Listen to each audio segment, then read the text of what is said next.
एक दफा का जिक्र है कि एक जंगल में एक खरगोशनी अपने 4 बच्चों के साथ रहती थी। उन बच्चों के नाम थे फलोप्सी, मॉप्सी, कॉटन टेल और पीटर। वो सब एक बड़े दरख्त की जड़ के नीचे बने हुए नरम ओ गरम घर में रहते थे। एक दिन सुबह को उनकी माँ ने कहा, मेरे प्यारे बच्चों, तुम बाग में या खेतों में खेलने जा सकते हो, लेकिन याद रखो, मिस्टर मकग्रेगर के बाग में मत जाना। वहां जाना बहुत खतरनाक है। तुम्हारे अब्बू एक दिन वहां गए थे और कभी वापस न आए। वो एक पाई गोश्त की डिश में डाल दिए गए थे। फलोप्सी, मॉप्सी और कॉटन टेल बहुत अच्छे बच्चे थे। वो लाइन में चलते हुए बेर चुनने चले गए। लेकिन पीटर, वो बड़ा शरारती था। वो सीधा मिस्टर मकग्रेगर के बाग की तरफ भागा और गेट के नीचे से घुस गया।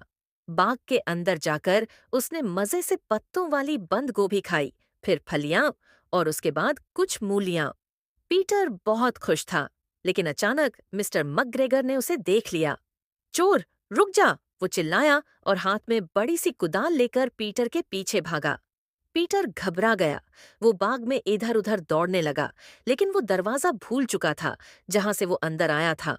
दौड़ते दौड़ते उसके दोनों जूते और नीला कोट कहीं झाड़ियों में रह गया। मिस्टर मकग्रेगर उसके पीछे पीछे था, लेकिन पीटर किसी न किसी तरह गेट तक पहुंच गया और बाहर निकल गया। वो सीधा दौड़ता हुआ घर पहुंच गया। जब वो घर पहुंचा, वो थक चुका था, गंदा था और थोड़ा बीमार भी महसूस कर रहा था।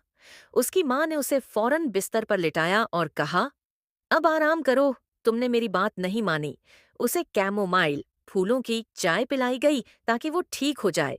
दूसरी तरफ फलोप्सी, मॉप्सी और कॉटन टेल ने मजे से रोटी, दूध और बेर खाए। बड़ों की बात माननी चाहिए, वरना नुकसान हो सकता है। पीटर ने अपनी माँ की बात नहीं मानी और खतरनाक जगह चला गया, जिसकी वजह से उसे परेशानी और डर का सामना करना पड़ा। अगर हम बड़ों की नसीहत पर अमल करें, तो हम बहुत सी मुश्किलात से बच सकते हैं।